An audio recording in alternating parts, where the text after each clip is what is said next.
Alors bonjour, j'espère que vous allez bien. Hier, j'ai communiqué sur le fait qu'il était extrêmement important d'avoir une forme de responsabilité individuelle pour pouvoir, entre parenthèses, se confronter avec notre nous intérieur. Il faut pouvoir avoir une forme d'ancrage, en l'occurrence des standards, des valeurs. Et je pense que ça, c'est extrêmement important pour pouvoir tenir sur le long terme parce que quoi qu'il arrive, ben, jusqu'à la fin de notre vie, on va se finir avec nous-mêmes, si je peux dire. Ça veut dire que, comme j'ai pu le dire, nous sommes notre première relation et nous devons entretenir notre propre relation avec nous-mêmes. De ce fait, il est important d'instaurer une forme d'ancrage, de racine. Et toute racine commence par une base. La base sera votre personnalité, votre authenticité. Ça, c'est important. C'est d'ailleurs grâce à elle que vous allez pouvoir vous retrouver parmi vous-même dans les moments de difficulté pour pouvoir avancer. Voyez cela comme un repère.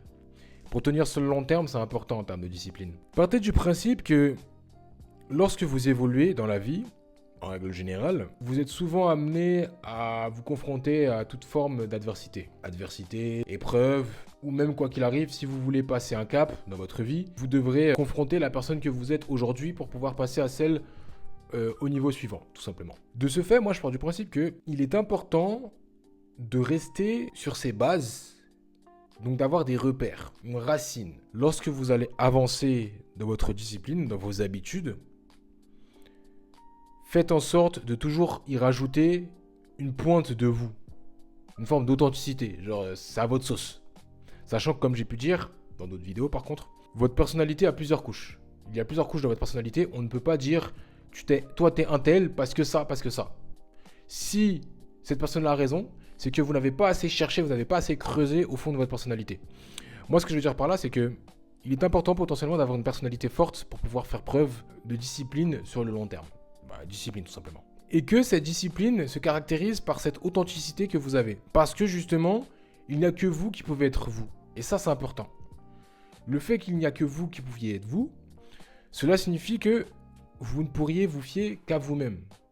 Peu importe l'adversité, c'est vous la base. Vous êtes votre propre repère. Et c'est en ça où c'est magnifique. Ça fait un peu, entre parenthèses, écho à la vidéo que j'ai sortie plus tôt dans la journée concernant la pureté de votre âme. Et moi, je pars du principe que vous avez une âme et que cette âme-là, vous devez de communiquer avec elle. Parce que je pense qu'on a développé plusieurs personnalités en fonction des personnes que nous côtoyons durant toute notre vie, si je peux dire. Et qu'il est important de se retrouver avec nous-mêmes, ça veut dire notre vraie personnalité. Et là, je fais écho avec la vidéo d'hier, tout simplement. De ce fait, personnellement, je pense qu'il est important que vous soyez cohérent dans votre travail de discipline vis-à-vis de votre personnalité. Et ça va vous faciliter la tâche lorsque vous devrez mettre votre vous futur avec votre vous actuel pour passer un cap. Si vous vous rappelez bien, je disais que votre vous futur, il vous donne des ordres, vous n'avez pas le droit de dire non, vous devez continuer parce que sinon vous n'allez pas atteindre l'objectif que vous étiez fixé. Et ça, c'est important. De ce fait, je vous invite à toujours trouver une forme de logique dans ce que vous faites, mais qui soit caractérisée par votre personnalité. Et ça, c'est important. Moi, je pars du principe que quand je fais quelque chose, il faut qu'il y ait une touche de moi, une touche de fantaisie peut-être, fantasque, peu importe ce que c'est, peu importe le domaine, peu importe. Mais faites les choses à votre manière. Mais toujours en gardant cette discipline sur je veux évoluer, je veux être plus. Je veux être plus, mais qu'est-ce que c'est que plus? Comment je me définis comme plus? Qu'est-ce que je dois développer? Quelles caractéristiques de ma personnalité je me dois de développer, d'augmenter, d'innover, de créer pour pouvoir apporter plus vis-à-vis de ma vision? Tout commence par la vision. Ça veut dire que imaginez, allez chercher au fond de vous, faites parler votre imagination. Et cette imagination-là va vous permettre d'avoir une forme de vision. Et cette vision-là va vous permettre de mettre le doigt sur la chose à faire pour atteindre ce que vous voulez atteindre. Tout simplement. Et de ce fait, vous allez potentiellement avoir des frictions en mode oui, non, j'ai du mal à ci, j'ai du mal à ça. Mais c'est normal, ça fait partie du processus. Si vous avez une idée en tête, mais que vous n'arrivez pas à l'avoir parfaitement du premier coup, ce n'est pas grave. Ça fait partie du processus, c'est normal. C'est l'apprentissage. Vous forgez. Et partez du principe que vous vous forgez. Vous vous forgez, vous aiguisez la hache que vous êtes de plus en plus pointu, vous êtes de plus en plus perceptible et vous êtes de plus en plus raffiné. Et ça, c'est important. vous êtes en train de vous maîtriser. Vous êtes comme si vous étiez un génie intérieur. Vous avez votre génie intérieur, vous avez votre génie de base, vous êtes un génie. Et ce génie-là, vous arrivez à, entre parenthèses, le manifester à travers le monde matériel.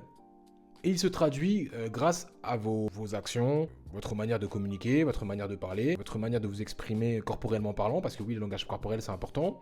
Et tout ceci, c'est censé représenter votre authenticité, votre ego, votre caractère. En gros, vous êtes riche, vous êtes extrêmement riche, mais il faut simplement que vous vous en rendiez compte. Et ça, c'est important. Voilà pourquoi je reviens à l'épisode d'hier sur la responsabilité individuelle. Ça veut dire que vous êtes responsable de votre richesse, et si vous avez un potentiel, il ne faut pas que vous le gâchiez. Et ce potentiel-là, il n'y a que vous qui puissiez réellement en trouver la profondeur. On peut vous aider, je suis là pour ça, mais c'est votre richesse à vous. Donc prenez soin de cette richesse-là. Faites preuve de profondeur quant à chacune des particularités de votre vie. Ça, c'est important, ça. C'est important, c'est important. Vous avez potentiellement plusieurs personnalités, mais il y aura toujours une base, il y aura toujours un repère en mode, ok, ça c'est mon moi profond. Mais il n'y aura que vous qui saurez qu'est-ce que ça veut dire que cette profondeur. Qu'est-ce qu'elle représente, cette profondeur? Et ça, c'est important. Donc, je vous invite à vous concentrer là-dessus. Et quoi qu'il arrive, n'oubliez pas, les autres épisodes ne sont pas là pour rien. Toujours vous fier à vous-même. Mais si vous vous fiez uniquement à ce qui est intérieur à vous, faites preuve de vérité, parce que la vérité, c'est la base. Et la responsabilité de votre vie relève justement de cette vérité-là. La transparence de votre vie sera, entre parenthèses, représentative des résultats que vous aurez dans celle-ci. Donc il est important que vous soyez cohérent entre votre personnalité, ce que vous faites et votre discipline. Parce que être discipliné, avancer durant cette année-là, durant toute l'année, sans forcément prendre en compte que vous avez votre caractère, ne commencez pas à vous bafouer simplement pour atteindre un objectif. Normalement, cet objectif-là, il est censé être en adéquation avec votre personnalité. Quoi qu'il arrive, c'est vous qui donnez le rythme de ce que vous voulez réellement. Je vous dis à demain.